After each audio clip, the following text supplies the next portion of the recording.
morning, ladies and gentlemen. Yeah, we're putting on a show today.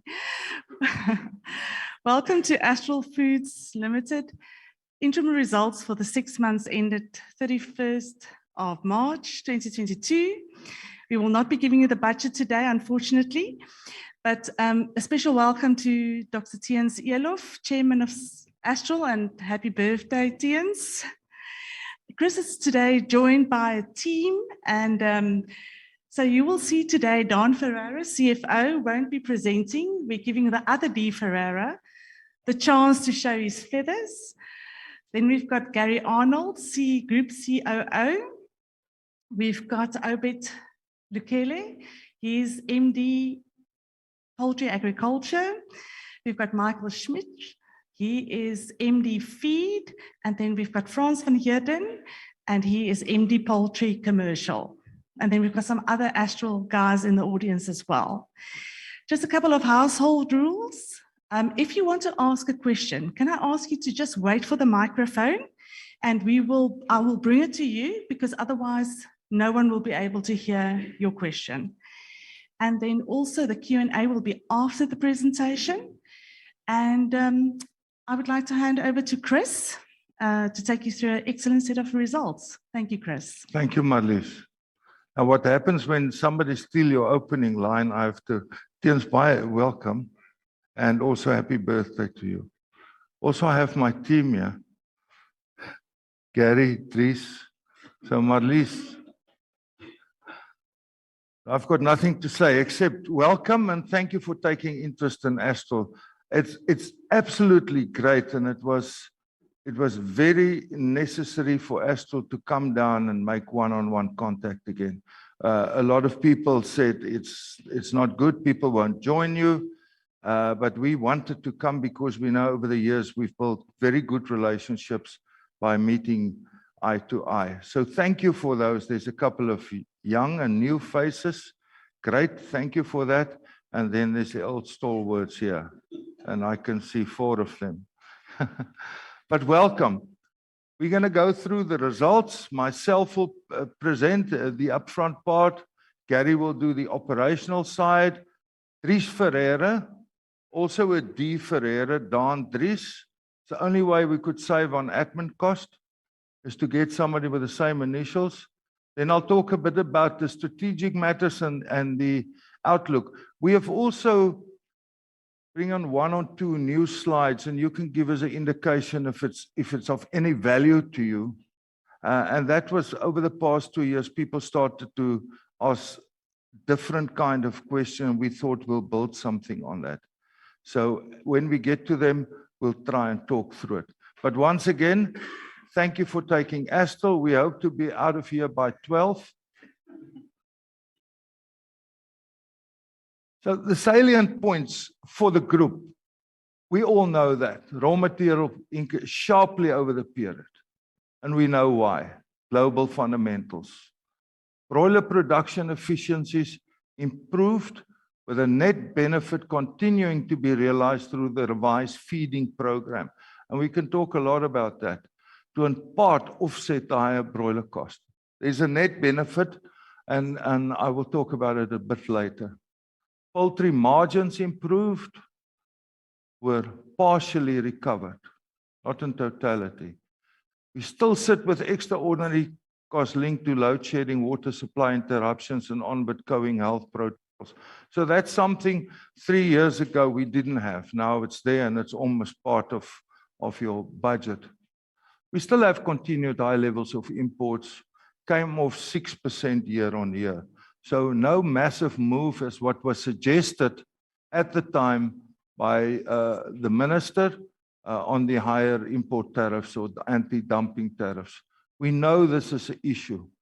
And poultry is a commodity, and it's the cheapest source of meat protein. So unemployment, disposable income will have an impact on chicken sales.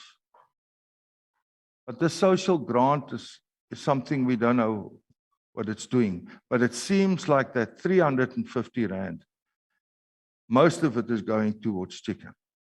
We haven't seen a reduction in sales over the past year, not for one day. Our production, and remember, it's now at a higher level. We now no longer slaughter 5.5 million birds, but 5.8 million birds. So that expansion at Olifantsfontein, all those birds are sold. So there's something in this informal market that we're going to have to suss out what it is. But we sell all our production. And it's not that less birds are produced. SAPA is still producing the odd 21.5 million birds per week. And the imports are still high. So there's a pull on poultry. And it is maybe because of the prices of other meat protein sources. So one will have to go and do that some. We have now sold our business in Swaziland. Most of you will know why. That country is going nowhere, no growth, no opportunities. We sold it to our partner. And then the Mozambique feed and poultry assets expected to be closed by the end of this financial year. Then we're out of those two countries that are technically bankrupt and who don't pose any growth opportunities. Indirectly, we're going to channel that money to Zambia. Zambia is looking great. You will see in the financials later on that Gary will present. Zambia had a massive increase. It's looking stable under the new government. The currency is improving, so it seems like there's a window to take some of your money there. We've been there for 20 years. And then I think we can say that it was a resilient performance under ongoing tough market and operational conditions. And you will know what that is. The consumer, the high input cost, the energy, the demise of municipalities, the strikes, the looting, the flooding. You farm chicken, you have to move it on a minute per minute basis. You can't stand and wait for a bill to be breached. You have to make plans. It all comes at a cost. But under difficult conditions, I think, or we think it was a fair result for the period. Anthony? Is that all right? This is all our, what was it? Our green arrows. So there we go. Revenue up to 9.4 billion. If you bring in the discontinued 9.5. So revenue up 26. Driven by higher sales volumes in the poultry division and also higher selling prices in the feed division because the raw material price was higher. Profit, PBIT operating profit, 785 million. It's one of our best halves in our history. I think it's the third best.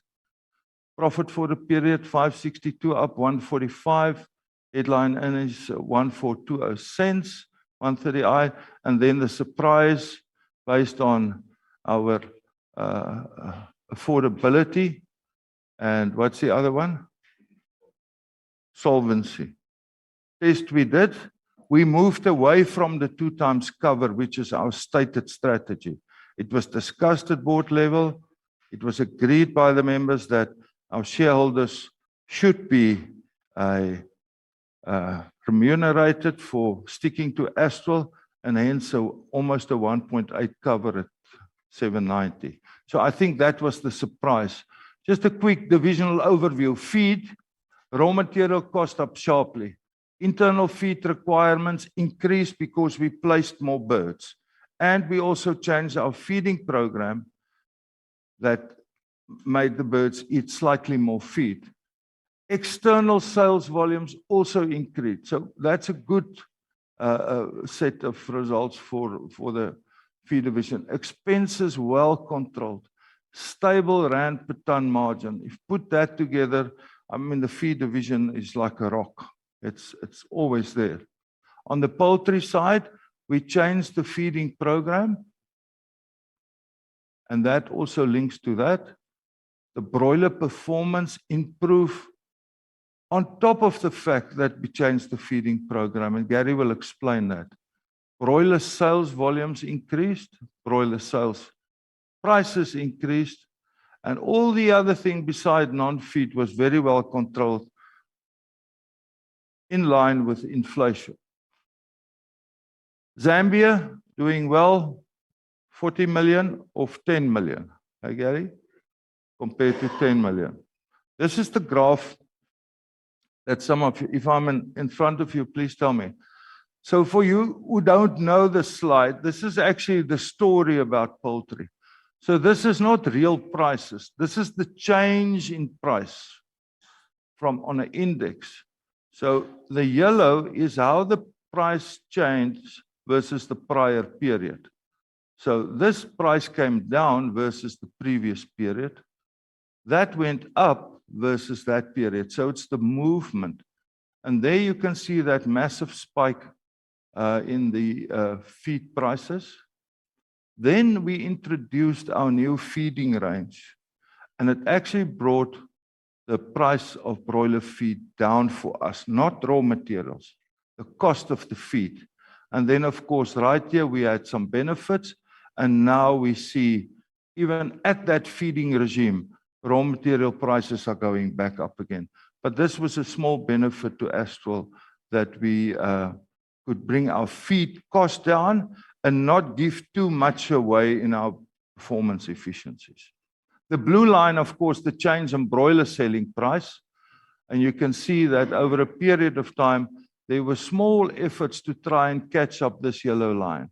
And it wasn't done very well. Besides this time around now, we could move prices, the market well balanced, and you had to recover that. Otherwise, you don't have a business. So that price increase is there. The change on this year is to recover that. This is a new slide. This is for Amy. So what we try to do here, Chris, is depict the broiler net margin from 2013. And this is real margin. So there was a negative margin on broilers of 0.5. I think, first of all, you must look at the volatility. You can see that it's all over. Positive, 6% net margin on broilers.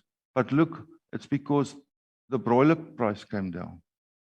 So you can see where that dips, your margin goes up. And where it goes up, your margin comes down. So this is something for the future. I think it's a very good illustration. Look, if the price comes down for a prolonged period of feed, how your margin just increase without necessarily moving your price. Over the last 4 periods, and that's the argument where Amy now says we profiteering, and they must take away VAT and take away all that. It's a lot of hogwash. There's our margins. Look at that. 3%, negative, flat, 0.1%, 1%, and now 4.7%. So there is no profiteering in the poultry industry. There's the facts. The fact that and at the same time, look at the broiler price just going north. So there's no profiteering. We're not fat cats. There's the margin history audited in our annual results. To work on a 4.7% margin in this volatile business, this point in time, is paper thin. If you sneeze, it's gone. You agree, Chris? You need 10% in this business to have a sustainable business, enough money to reinvest. I mean, if this kind of stuff happened to you, you don't have money to reinvest. And where we did make money, and we've got a nice slide on that, all that money, surplus after tax and the dividend, is put directly back into the business to create growth for our shareholders. And there's a nice slide that indicates that. So I don't know if you like that slide. Is it something, Charles, that you can work with?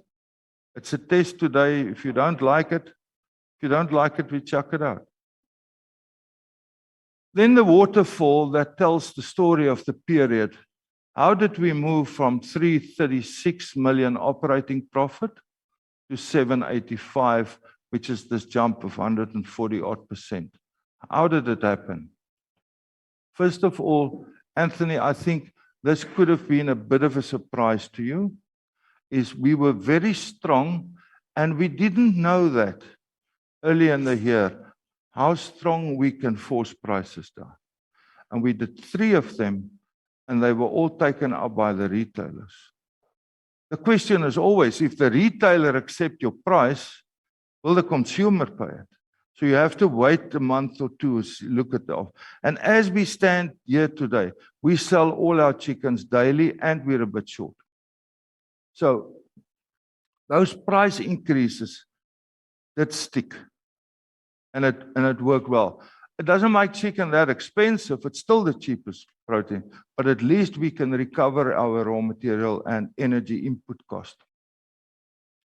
The negatives, the raw material cost, the move in the raw material cost to make that profit or to grow the birds, 240. Broiler feed cost, non-feed cost, 139. Then we sold more chicken. Our expansion, and we sold out of stock. Our stock at the closing period of the comparative year was quite high. It's now extremely low. So a lot of product moved out of stock. So that volume is a benefit there. Then there's the feed story. Feed conversion efficiency, we lost a bit because we fed a lower density feed to try and bring down the cost, because raw material prices are high, you feed denser, so you put less of those expensive in. Your diet is less denser, so the bird will eat a bit more to get the same weight. We calculated, so it was a management decision. But the benefit at the end of the day, the financial benefit, was 75. Gary, this thing is busy.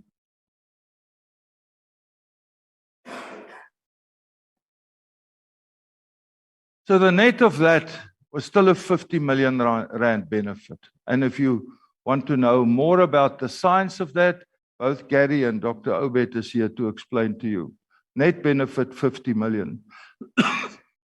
Selling of one of our subsidiaries, Swaziland, and this is the total movement of all the other activities in the company. I think the key thing is we did have the ability to move the price at a higher volume. I think that's almost the story of this result.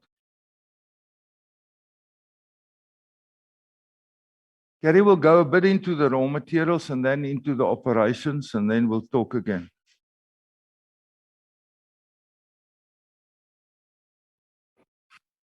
Thank you, Chris. Morning. Good to see you again. As Chris has already said, it's a pleasure to be in the Cape. And once again, one-on-one. I'm going to cover the operational aspects of this. Raw materials. I think this balance sheet, I'm not going to go into detail. What we wanted to highlight here was really that South Africa, and with the forthcoming crop that we're going to harvest now, has had 3 good crops in a row. And one on the back of this would expect fundamental fixed price that at least reflects local production. Yet it does. I think you all know what's happening in markets. At this case, it gives us an implied price of around 2,800, 2,900 rand a ton. It's on historical data, 2,900 a ton. We're certainly not trading that market at the moment, notwithstanding the fact that we're going to see a 15 million ton maize crop for South Africa. So what's happening on SAFEX? I think this tells us we've seen consistent increases in the maize price. This rally in our past 6 months has really been quite dramatic. It's difficult to read the markets. I think you've seen in the last weeks, looking at the data yesterday, I mean, maize has moved 300 rand a ton on SAFEX. All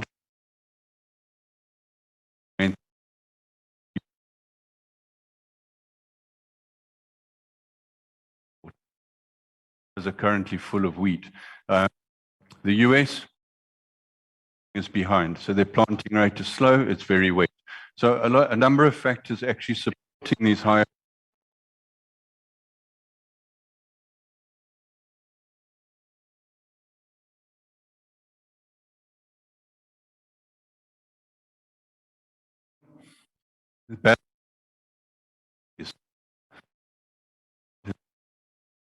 We've the American weather, drought in South America, so the La Nina that we're experiencing currently, wet weather for us, America, Brazil, and Argentina, dry weather. So increase in the prices here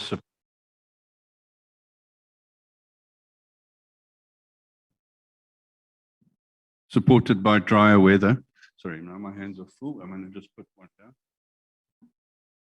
Supported by drier weather in South America, and we see this dramatic increase in prices. Little bit of relief just recently, but again, the exchange rate playing a factor in local pricing for soy meal. The feed division is Michael Schmitz, MD for feed here. This is his division. We've seen revenue growth for the period. That's driven by higher feed prices and sales volume, growth in sales volumes, up 13.8%. Average selling prices up 6.7% and volumes up 7.6%. I'll go into a little bit more detail on the next slide there. Operating profit up 2.9%. You'll see net margins come down on the comparable period from 6.7% to 6%. That's merely a factor of the higher revenue. So stable rand per ton margins, higher revenue, just the percentage comes off. So no, not in trouble with margins in this division, just the fact that we've got higher revenue. And rand per ton margin stable, and Chris already mentioned that expense is well controlled. This is just what we've seen on the previous slides. So it tells a story. Those are input costs, with feed making up 70% of the live cost of a broiler. You have these spikes in coarse grain prices, maize and soy meal, and of course we see this escalation in the feed price. And there is some further detail on that in a couple of slides.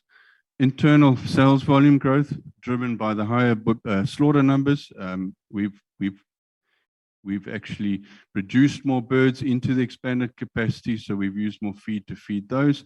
But with a change in the feeding program, which was a management decision, we lost a little bit of feed conversion efficiency, so the birds eating a little bit more feed for the same body weight gain. However, that feed price was better than where we were before in the comparable period.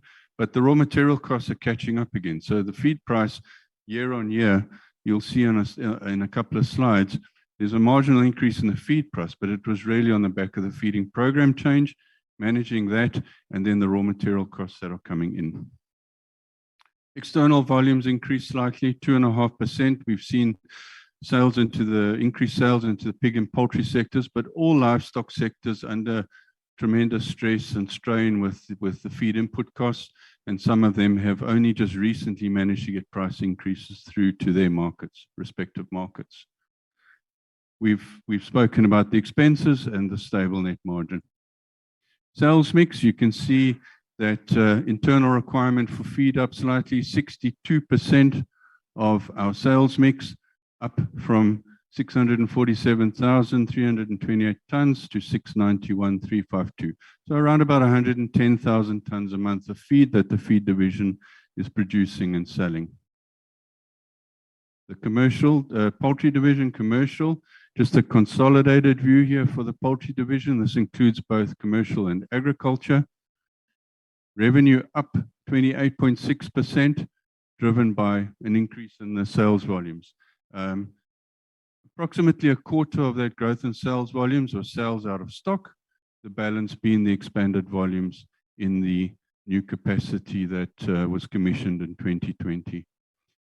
We've spoken already about selling prices up 13.4% and breeder revenue up 13.8%. The breeder revenue is principally sales out of Ross Poultry Breeders and a company called National Chicks. So we've increased our sales in parent stock, Dale chicks and hatching eggs. Chris spoke earlier on about a 4.7% margin. That is the broiler net margin. The 5.7% reflected here is a total poultry division, so that includes the breeder segment as well. The breeder operations coming in lifted the margin 4.7 to 5.7%, but off a very low base of 1% in the comparable period. That broiler margin of 4.7% off a negative margin in the comparable period of minus 0.2%. This broiler feed price doesn't look like a big jump in the feed price, but you must recall we've changed the feeding program. So the feed price came off, but raw material costs have still continued to increase. So we've seen an increase in the feed price, but through that management decision, we've managed to control that increase somewhat. We benefited from economies of scale, so the additional volumes going through the business obviously have a positive impact on fixed costs, and that's all linked to an increase in broiler slaughter numbers. We've already spoken about sales volumes increasing. The broiler margin's 4.7%, and as Chris said, still relatively thin there. The sales mix positively impacted by further increase in QSR and fresh sales. So we've grown sales volumes in this division. You'll see that in the sales mix, the proportion of sales relatively the same in QSR and fresh, but of a much higher sales volume level. We have increased our sales volume-wise into the fresh and QSR sector. And we've managed, Frans and his team, contain overhead expense increases here to well below inflationary levels. But these costs in this division continue to be impacted by the load shedding and more recently water supply disruptions, not only to the plant in Standerton, but the festive plant in Olifantsfontein. So disruptions to those operations, you'll see that has a negative effect on our ability to slaughter the birds. We have to put in more shifts to catch up, and that does come at a cost. Sales mix in that division, you can see fresh, relatively the same year on year, and the QSR that we spoke about, value added, relatively the same, but on a much higher sales volume base. So we have grown our fresh volumes and QSR volumes into the market, with the rest of the basket remaining relatively stable. In the farming division, we've already spoken about the higher parent stock sales. So the Ross bird continues to, we continue to increase sales into the market, and the market share once again has increased for the Ross bird. Broiler production efficiency improvement, I'll talk about that on the next slide. And non-feed costs, Chris has already alluded to earlier on. I think the point to highlight from this slide is the bird flu situation, highly pathogenic avian influenza. It's still prevalent in the country. The wild bird sampling, and Dr. Beth Kelly is here with us today, he can tell you a lot more about it. But through the wild bird sampling that we're doing as an industry together with SAPA, there's a high prevalence rate of H5 and H7 viruses, highly pathogenic AR viruses amongst wild birds. So it continues to be a threat, is a concern, and we've spoken about this before with the outbreaks in Europe in their past winter season, being a concern for us. Broiler production efficiencies. You can see this is what disruptions, load shedding and water supply disruptions do. It's pushed the age of our birds out slightly. That represents about 12 hours, half a day. The birds here, the average age around 33 days, achieving a good body weight. And the metric that is important here is the average daily gain. So how much weight did the birds gain on average every day? And that's improved for the first 6 months of this year. So a good improvement in average daily gain. Feed conversion we've spoken about, so you can see improving over the years as we've matched genetic improvement with our feeding program. And even with the change in the feeding program that we made in February of last year, you can see that we've achieved a good feed conversion rate, or the amount of feed that the birds have consumed for every kilo of body weight gain. Mortality coming off for those 6 months, coming off a high base and well controlled. And then, of course, all of these metrics rolling up into PEF, and we've seen an improvement in performance efficiency factor for the first 6 months. Other Africa, Chris has already alluded to the Zambian performance, posting a profit of 43 million for the year. That is between the feed and the poultry operations for Zambia. Good margin, 20.3%. Those are the kind of margins that you want to see in Africa. With the volatility that you do see in these countries, you need good returns on your investment. And we'll be looking at Zambia for further investment. Industry matters. Anthony put out a note early this morning. I saw an email regarding poultry imports. The spike in March, 53,000 tons. That was the local importers filling up the AGOA quota. So they had to fill that up. It's an annual quota, which is free of the US anti-dumping duty. So the importers filling up that quota for the year. But you can see that imports remaining fairly high and still equaling around 24% of local consumption. There are the stats. So only down 5.9% on the comparable period. Chris mentioned the slaughter numbers for the industry early on, so up around 300,000 birds a week, of 20.9 million birds a week in the comparable period.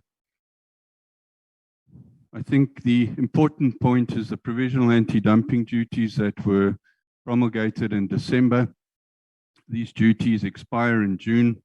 ITAC has gone and called for comment from all stakeholders. So we've seen Amy making comments on this. Brazil have obviously come back. They were impacted by these anti-dumping duties. So we await ITAC's outcome or their decision on this. We can't see that they will change their decision. Their findings report when they introduced these duties in December was that there was evidence of financial harm to the local industry and dumping. So can't imagine that they would change their decision now.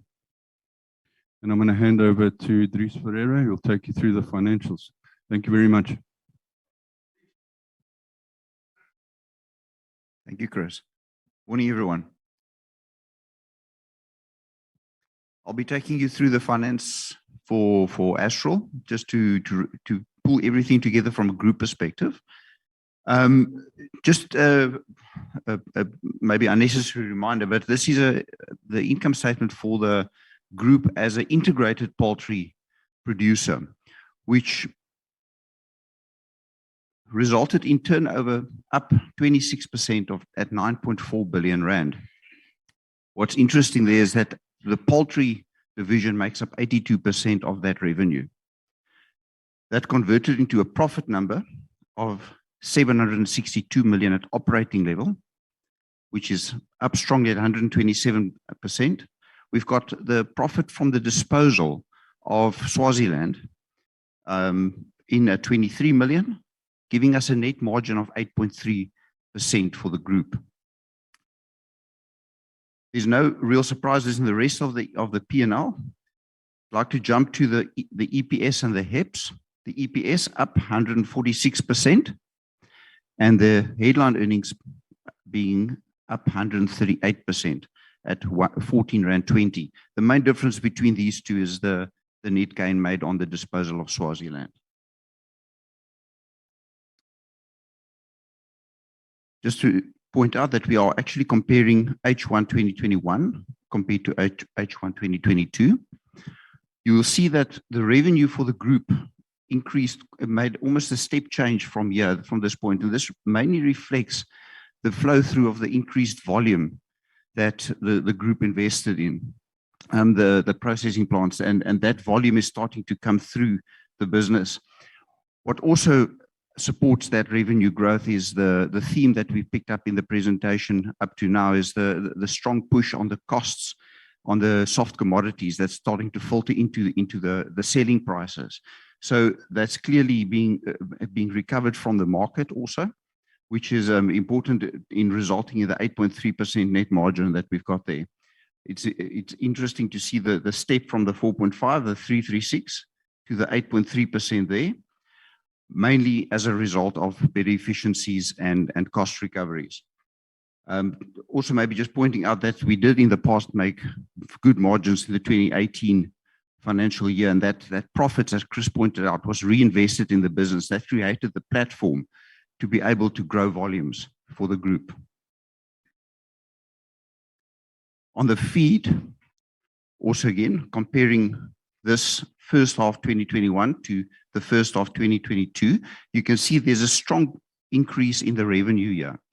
And this is also linking with the theme of the fact that if you look at the change in the feed price and the change in the volume separately, you'll notice that there's an increase in the feed price because of the soft commodity price increases that's filtering into the selling prices. Relatively small movement on the volume, mainly internal for the group. The external portion of the volume in the last 6 months was the lower part. It's the 2.5% growth. But that obviously then filtering into the poultry division in terms of the higher costs of feed. On the poultry division, we also see the step up in the revenue, and also there we're picking up on the higher cost that's being recovered from the market, as well as the strong increase in the volume that's off the back of the investments made after 2018. Here too, we've got the selling prices and the volume being depicted here, which supports these graphs. On the operating profit for the group, we've got a very stable performance, as you can see in these gold bars from the feed division. Chris also pointed out that it's a very solid performance and reliable performance from our feed division. What is interesting, however, here is to see the volatility in these blue bars, which is the poultry division. And what we have here is we've plotted the change in feed price on the red line and the change in the broiler selling prices, the green line. And as you can see, the ability to recover the movement in the feed price from the market, where we've got the opening between these two lines, resulting in the volatility up and down in terms of the profitability for the poultry division. What we have here, comparing H1 2021 to H1 2022, you can see that poultry was under strain, not being able to recover its higher input costs in the past, and now being able to recover that to, on the broiler side, a 4.7% margin, feed overall, close on a 6% margin. On the balance sheet, I've got a couple of extra slides which I will talk to, so I'm just going to pick on the key points here.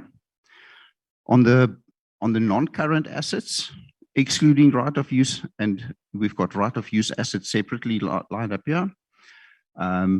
Very small movement, 1% down on the non-current assets. The right of use assets, 5% up, and that goes with the lease liabilities. That's 3% up, and that's really just the capitalization of the longer term leases that we have profiled on our balance sheet. On the net assets held for sale, you'll see there's a strong decrease in the net assets held for sale. That is reflecting the disposal of our interest in Swaziland. The remaining balance there is the interest in Mozambique. Net working capital is down 11%. I'll touch on that in the next slide. We've got non-current liabilities, excluding borrowings and leases, being up 5%. That's two main drivers there. That's the longer term employee related provisions, as well as the deferred tax liabilities that's being utilized, where we're utilizing the allowances from SARS available to the group as we're making stronger profits in our farming division. I've touched on the lease liabilities. Our net assets down 7%, mainly as a result of the movement in the net working capital. Our surplus cash on 900 million, up strongly, reflecting the conversion of our trading activities into profit and back into cash.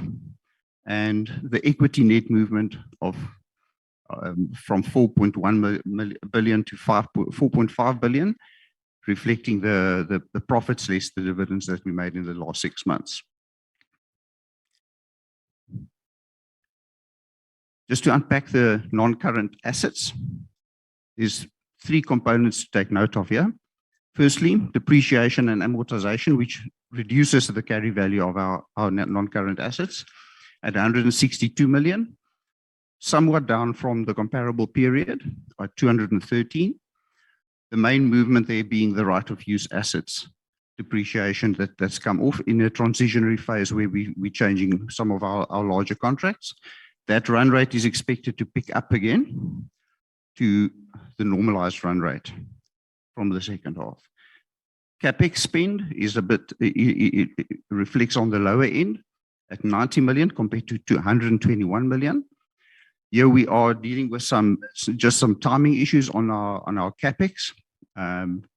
You've got to understand, you've got to read that with our commitments of 440 million, where we've got strong CapEx programs lining up.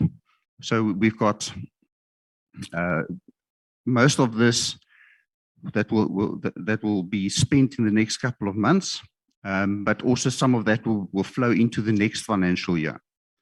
So overall view on the capital expenditure, we're dealing with some timing issues on the CapEx, just timing of projects that will come through in the second half, and that's reflected in the outstanding commitments. On the working capital, biological assets, you see there's a small movement up on the biological assets by 13 million, merely reflecting the higher invested base of chickens that we have on our farms, and also some level of the cost increase of the feed price that goes into that. So that you can also link with the feed increase. Here you can see it's more exposed, the fact that the feed cost, the input, the soft commodities are actually filtering into the balance sheet. On the inventory poultry, you'll see there's a strong drop off in the carry value of inventory. That reflects, as pointed out earlier in the presentation, the sales out of stock in the poultry division. Trade receivables up by 200 million. This is a healthy growth linked to the strong sales performance of the group. All of this is already banked into cash subsequent to the interim period cutoff after March. And then we've got the current liabilities that is mainly linked with the working capital cycle that has also followed suit and increased related to the higher levels of trade that we are seeing. On the cash flow statement, important number for us is this cash generated from operating activities. That's north of 1 billion, very strong performance. That's relating the strong performance of the poultry division mainly that's recovered, and all of that profits converting into cash. No real surprises on the cash flow statement running down. We've got the tax paid that's up, that links in with the higher profits. We've got the CapEx that I've discussed earlier. We've got the proceeds from the disposal of assets held for sale. That's the proceeds from Swaziland. We received 51 million. There was a 6 million on the balance sheet that we disposed. So the net proceeds being 45 million. Dividends paid, 145 million, leaving us with net movement in cash of 639 million. That translates, adding the opening balance, leaving us with 909 million of cash on the balance sheet.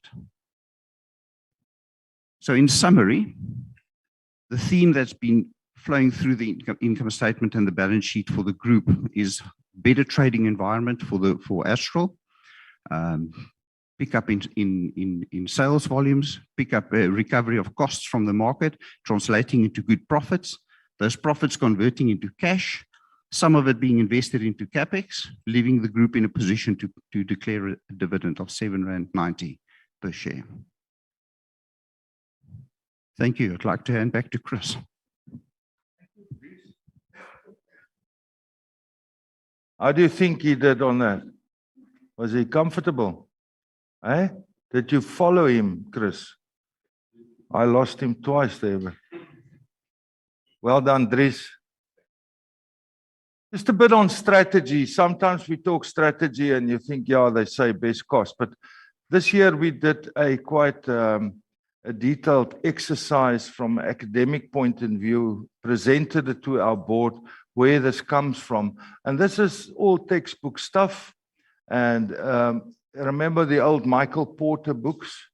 This is an extract from that in a new book in South Africa. So when we look at our business and we go and define our strategy, we talk about a best cost provider strategy. And that is what we focus on. So it was not just something taken from somewhere. We've worked through it and see where we fit in and what aligns with our business. So we're not all of a sudden becoming academics, but there is some thinking behind the straightforward strategy. We also declared at our strat plan that we will not, and that actually came from questionnaires sent out to our shareholders and analysts about diversification.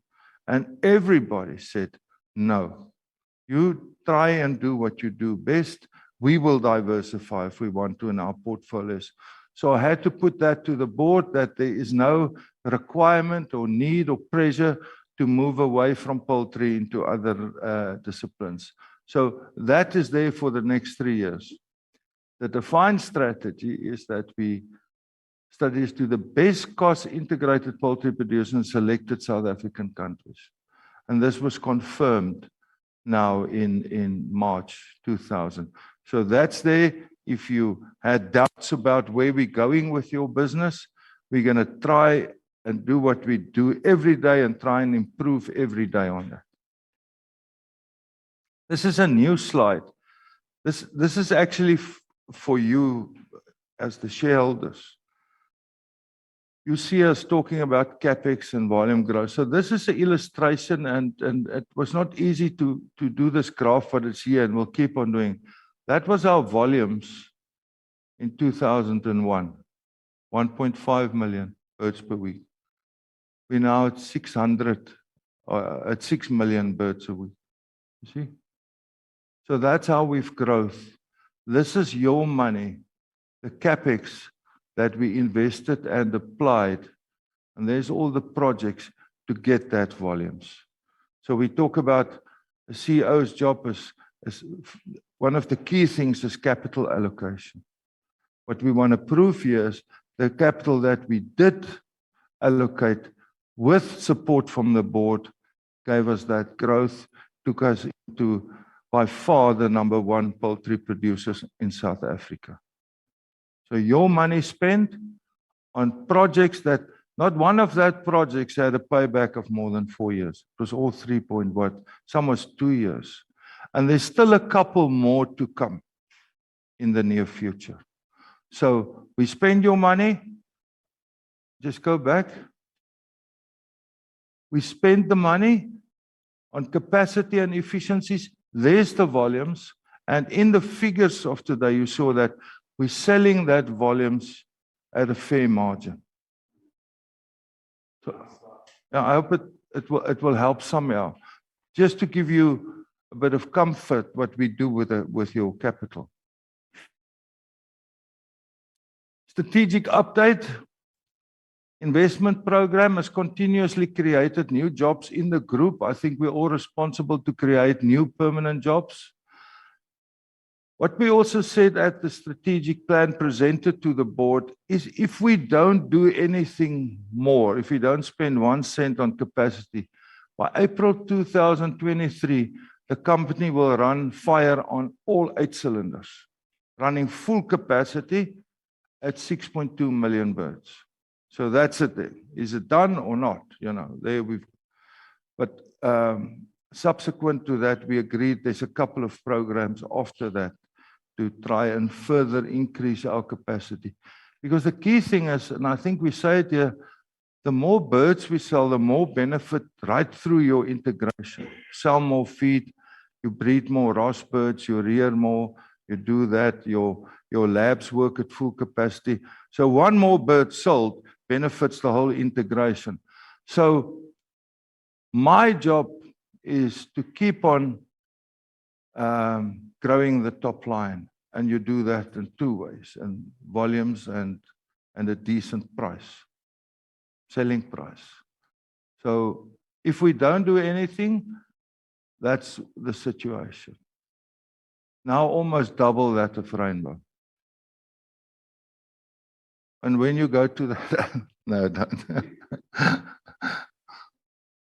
A number of efficiency expenditure projects is currently under discussion. We've got that 909 million. It's money made. We'll pay out the dividend. The rest we'll reinvest into further efficiencies and volume growth. They also get the economies of scale benefits. Remember, your fixed cost is there. So if more chicken you put in, your fixed cost reduce. So that is currently working for us. There's our strategy. It creates unique value from our brands. Goldie is now rated the #1 brand in the country again, by far exceeded the Rainbow brand. Not that we were in a fight, it's what the consumer said. County Fair is a very strong brand. Again, confirming our strategy, so you can go home, feel at ease that Astral is not because it's got a bit of money or become arrogant or is going to start buying up a lot of gunk and add it on to look good. We're going to stick to our guns for at least the next 3 years and to further improve on efficiencies and make sure that the capital expenditure is there for volume growth and efficiencies, and there will be good returns on that. This is for you. So, this slide is for you. There's for you. So, first time they said to me ESG, I had a very different understanding of ESG. But what we did also at the board meeting, we said, we'll play this little game. Just remember, all these things we have already done. Part of it, maybe not 100%. This is not all of a sudden an eye-opener to us, ESG. It's just a different way in reporting on it. But we've done it. But this thing is going to have negative impact on companies. Watch it. And it's going to make somebody else a hell of a lot of money. So be careful of this. We've had a couple of articles, Don, coming out later on where people say it's the devil. You know, do your things, but to now go and report it and get scored on it, and your financial performance is linked to it and your incentives is linked to it.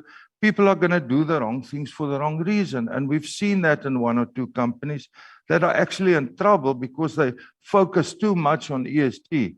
However, it's the stakeholders. Astral is proud to report that the volume growth in the past 15 years resulted in no requirement to retrench staff of jobs. That's part of the sustainability part. COVID. We have never retrenched one person. Never. And that's about the only thing I can say the day I retire, because we had top line growth. If you have that, if you have to retrench people, it's a reflection on yourself that you made a stupid mistake somewhere earlier now. So I'm not in our business. We don't even discuss retrenchments. According to the Integrated Reporting Assurance Services, IRAS, Astral's ESG, the first score was at 66%. Now, I don't know if that's fair or good or bad or average. Well, what would you say? Is it fair? Bad? Good? Doesn't mean anything. Absolutely. Doesn't mean anything. So what that score is for there doesn't mean you're going to have a ranking.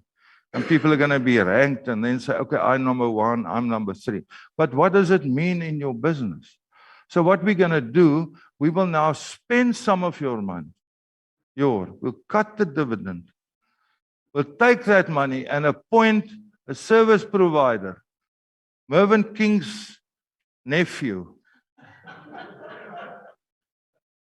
and bring him here and say, come and do a gap analysis for us. And he'll come back and he'll say, oh, this company is completely stuffed. You need another guy to work here. We need somebody there and a consultant to stay with the business. And we'll take your score up to where it's acceptable. For who? Okay? So we're going to do that once. And I promise you, if it's a lot of hogwash, forgive me, we're going to drop it. We're not going to turn our focus onto stuff that we already do. We score so high on sustainability and on governance. I mean, Astral was rated 2 or 3 times the company with the best governance on the JSE. So now I must go and spend money. What does the E for stand again? Oh, environment. Okay. So we'll look at the environment. We'll build smaller sheds. And then we will use this information to set future improvement targets. So you must tell me today, this score that is meaningless and we don't know what's it about, to what level do you want it to be improved so that I can tell the board? Would you like to see it at 70%? Then I get a bonus. People are going to manipulate this stuff. So don't expect this massive effort from Astral. As we believe we already do the things well, we're not going to use this to penalize people or to pay people more because it's our jobs to do this. That's on ESG. On the prospects, we struggle to find new ones to make it interesting. We worked through it. We asked the board for advice. Actually, we asked for wisdom. So we can just report these things again. Unemployment levels is high. It is a concern to South Africa. We know all about this volatile raw material risk. The funds driving the prices, the Ukrainian war, the vacuum in the market, we all know that. It's going to stay with us for at least another year, Anthony, if not longer. Poor municipal service. We're going to take the president to court again now. We're going to use the court order and say, you didn't perform, but I want to do it a day before his election campaign. We have to tell them they're not performing. We won the court case. We drew up a plan together with them. It was submitted. The plan was approved by the president. But from that moment onwards, nothing happened. You now need funds. You need specialists to come in. So the plan has not been executed. But it's not the end of it. On the slightly more positive side, we have opportunities in our product categories is available. With some of the expansions in Festive, we can make quicker decisions and sell more volumes into higher margin business. Poultry sales volume growth, the second part of that Festive expansion will be done by April 2023. Then we will be processing 6.2 million birds a week. Poultry supply and demand currently fairly well balanced, and we don't know why, because the more we produce, the more we sell. Now, is it just us or is it the industry? But we believe that social grant is working well. We think that's one. And we also believe some of the people who lost their jobs is somehow finding an informal income. But every day, whatever we produce, where's France? Whatever we produce now at 5.8 million birds is sold on that day at a small profit margin. So it's not being sold at a discounted price. So the market is currently, as we stand here today, pre-winter, is looking good, is solid for us. We have gained some market share. And we have improved our basket of products.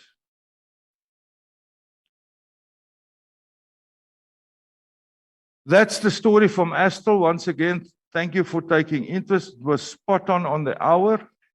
Marlies, are you happy? I am. Spot on the hour.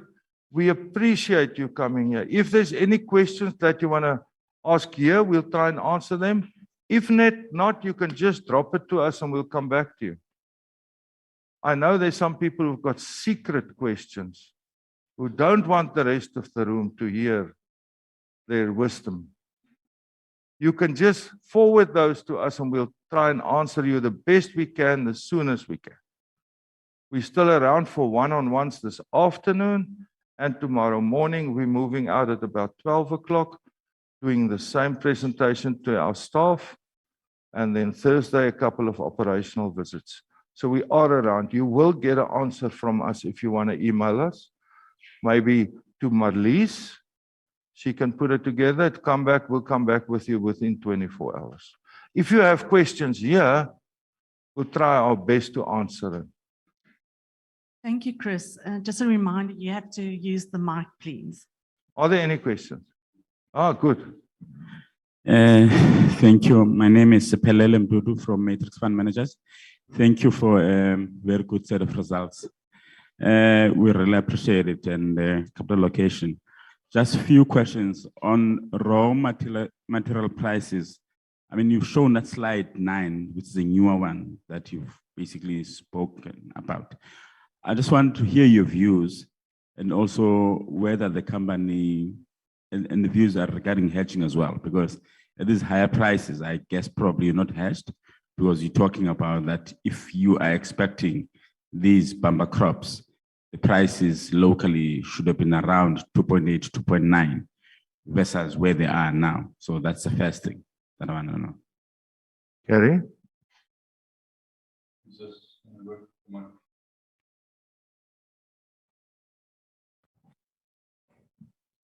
Is this one on? Good. Thank you for the question. You know, the market, as I said earlier on, it's volatile. So Astral maintains a relatively short position. I think at these levels, no one is aggressively buying maize and taking a longer view on it. We are moving into a new crop. So we have been between an old crop and a new crop. Typically in that situation, you know, one would be waiting and buying the new crop, and on the back of a good crop, you would expect better prices. Unfortunately, prices on our bourse have been supported by what's happening globally. If someone can tell me what's going to happen in Ukraine, I can probably give you a better answer, to be quite frank. Ukraine is a major exporter of maize. They are in their planting season now. We've looked with the trade at various scenarios. If they produce a third of their crop and export it, 60% of their crop and export it, or if they're actually lucky and they manage to get it all in the ground and export it, that changes the world balance sheet quite dramatically and will have an impact on what happens on Chicago. So Chicago at the moment trading $8 a bushel. I've seen reports that people speculating it could go as high as 11, but then there are some people that expect a pullback. We are seeing weather in the US. It is holding back the planting a bit, but the rain is good for their crop. So, you know, we stay in the market. We're buying maize and soy on the opportunities that we see in the currency and in the prices on Safex or Chicago, and we'll continue doing that. And then, as Chris said earlier on, you know, our job is to recover our input costs, and feed makes up a major portion of our input costs. So together with Frans and his team, we'll keep on looking and seeing how we can recover that in the market. But that's also, it's not an easy game. Frans will tell you to get these prices through is a hard negotiation. I hope that gives you, it's not a specific answer, but I just don't have that crystal ball. Thank you. Thanks a lot, it does. And then the other one then that follows through on the feed costs is the price increases. You guys, Ella mentioned that you had 3 price increases over the course of the year. I just wanted to find out those negotiations that you have with retailers regarding prices, and how often do you push through the prices? Thank you. Yeah, that's a different art, but yeah, as you said, we've had 3 price increases during the year, which is settled, which has enabled us to recover up into a position where we now. But we're concerned about further raw materials and fuel prices. We can't forget about the fuel prices. So in winter months, historically, is not a season where price increases is prevalent. But with our margins, as we've shown, that's thin, we also cannot absorb those type of costs. So we'll always test the market. And then depending on the outcome from the consumer, we'll manage the position going forward. Just a slight one that follows still on pricing. Have you guys had any prices post this interim period? Yeah, so we've recently in April also implemented a price increase, but that's still, we as Chris referred, it's about 2 to 3 months to see how the consumer will react to that. And we're in that time period now.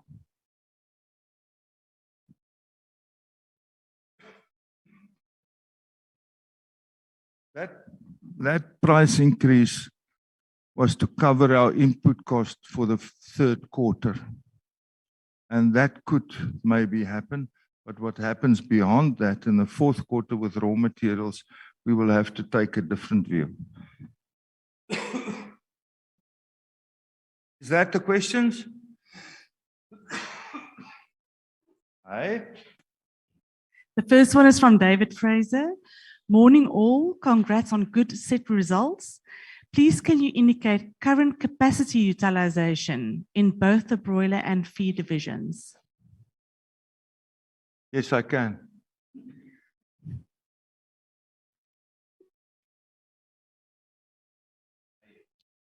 On the feed division, we're running our feed mills at just below 80% capacity. So we don't have to expand. If you expand on your broiler side, there's enough capacity. Michael? Okay. On the broiler side, we close on full capacity now, but we're bringing in additional capacity from about August up to May next year that will create another 400,000 bird capacity. When we expand, we try to fill up that expansion as soon as possible. So as we stand here, we're running at full capacity on the broiler side. But phase 2 of that project will come online end of August, end of April next year. 200, another 400, which will take us to the 6.2 million birds capacity per week. Thank you. Second question from David. Can you confirm if you still have bird flu insurance in place? Yes, we can confirm. Thank you. Cobus here from All Weather. Congratulations on a good set of results. Can you touch on your current hedged position on soya meal and maize? Touch on my what? Your hedged What was- position. Hedging position. Position on Oh, soya gee, I meal. almost got that wrong.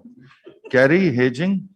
We don't hedge, but Yeah, as Chris says, we don't hedge. We buy to use. We're buying delivered contracts.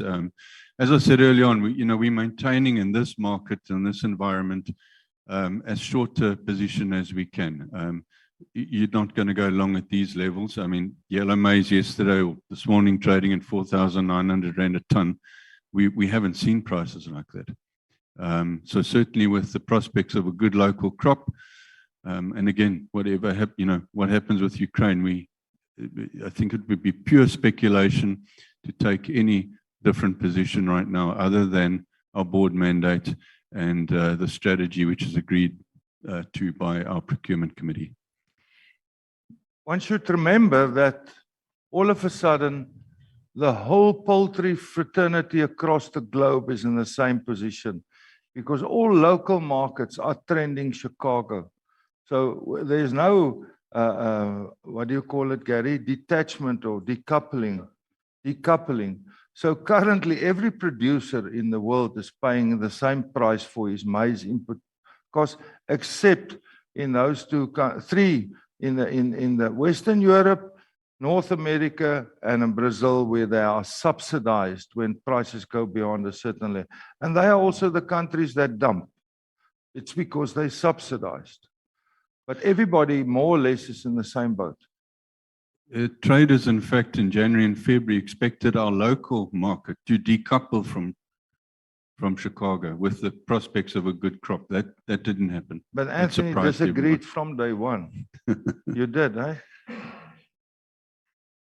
On the recent AI outbreak in the USA, Will this impact the broiler selling prices at all, given less exports will occur from the US, which could motivate other exporting countries to redirect their exports elsewhere?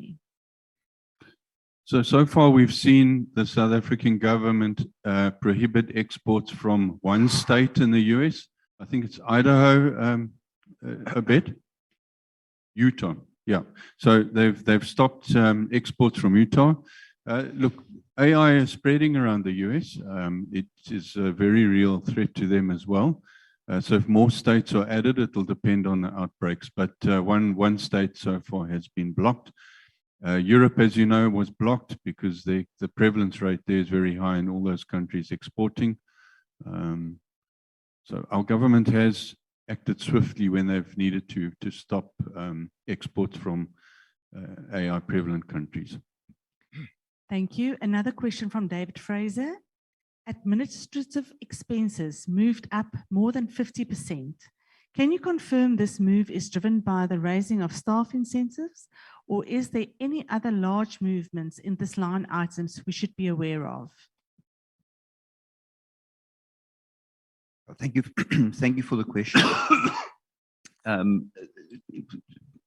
think the position on that is that we firstly come off a very low base. So you got to consider the structure of the expense base that we're comparing to firstly.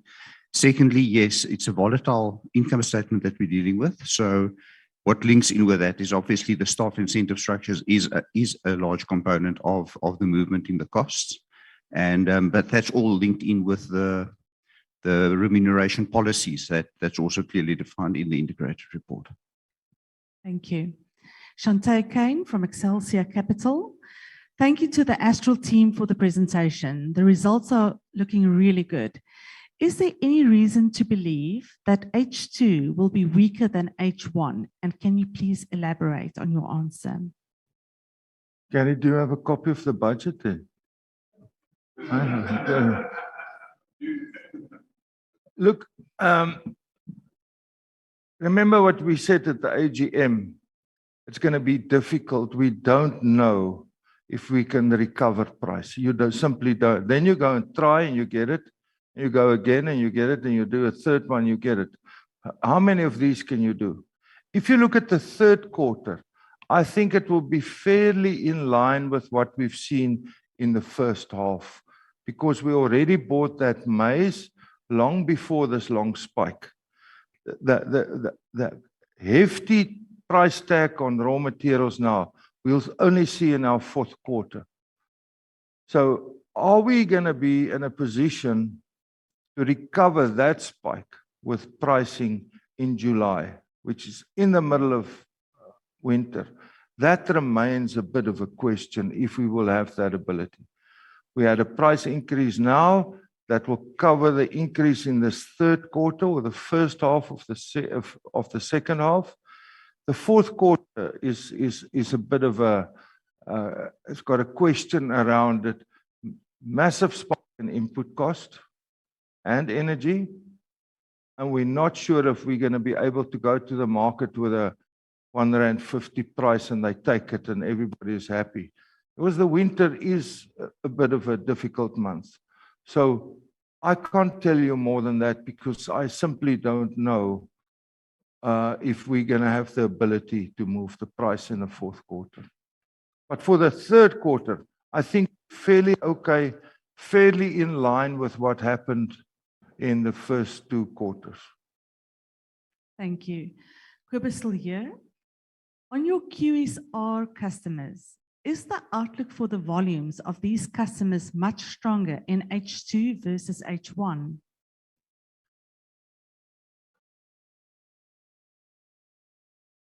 Just tell them it's only 0.2% of our business.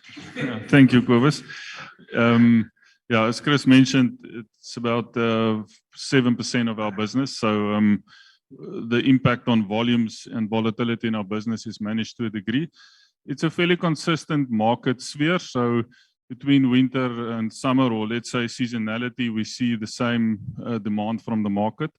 I think the influence there currently is it's a weight sensitive product category, and with the load shedding that we have currently, it sometimes makes production in that category difficult. And that's across the whole poultry market, not only to Astral. So I think that's where the challenge lies, but the demand from the market is fairly stable there, at higher levels, at pre-COVID levels. We are our own basis higher than pre-COVID, and I also think we've seen a bit of a consumer trend which moves more towards convenience eating in that sphere. Thank you.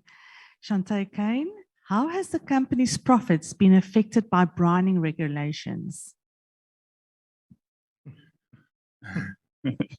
Now I need to go back in history. It's been a fair while ago. We did not, the profitability impact of the lower yield was recovered through sales realizations about 3 years ago. So there's not really an impact where we are now. Thank you. Sunil Shirar from SPG Securities, good morning. Congratulations on a good set of results. Could you please elaborate on this demand pull that you are seeing in the poultry division? How has Astral managed to introduce 15.7% more volumes in this market? Are you gaining market share? And what is the overall market growth at over the same period? I think first of all, the market, we've seen a recovery post-COVID, really to what one would have expected it to be if there was no COVID. And it's created a stable base. From an Astral point of view, we have taken some market share, as we've indicated in various categories. Our 15.7% or 16% volume growth is made up of about 12% organic growth through our volume expansions, and that we expect to continue. And about 4% of that was sales out of stock, and obviously we don't have the stock. So that's the view for the second half. Thank you. The next question is from Miriam Rayatma, MIPFA. Can Andre just move up the question, please? Thank you. Chris mentioned that the social grants are helping. Just to understand a bit better, are your volume increases going more into the informal market? And what is the situation in the formal market? So in Astral, we pride ourselves that we cover or we service all market or LSM groups within the country. There's been a strong demand in the frozen category. I think it's also important to mention that the retail customers are linking up what they call basket deals in line with that social grant as well. And chicken is always, or poultry is always part of that basket deal, which we've benefited from. But as we've seen, we've had very good growth in fresh and QSR categories as well. So yeah, it's across the board. But there's a strong demand for frozen chicken, and poultry still is the most affordable protein source in South Africa, and the other meat sources are quite a bit more expensive. So I think across the board we benefit from that. Thank you. There are no further questions from the online platform. Chris, would you like to close? Yes, once again, if there's more questions, please channel them through Marlies to us. We'll come back to you. We're also going to have a cup of coffee outside. And whenever you see the need to have a one-on-one with us, please communicate with Marlies. We will try and set it up. We're quite fully booked up to Thursday evening. But if you want to have a telephone conversation with us next week, you're welcome. Thank you for being here in person. It was quite nice to see some of you guys again, really. So, and we hope by year end we can fill up the bigger hall again at the other hotel with 100 people. So thank you very much for your time. Please enjoy coffee, chat to our guys. They've all been, what's that? No? But you've all been briefed to give the same answer to everybody. Thank you very much. Go well. Thank you.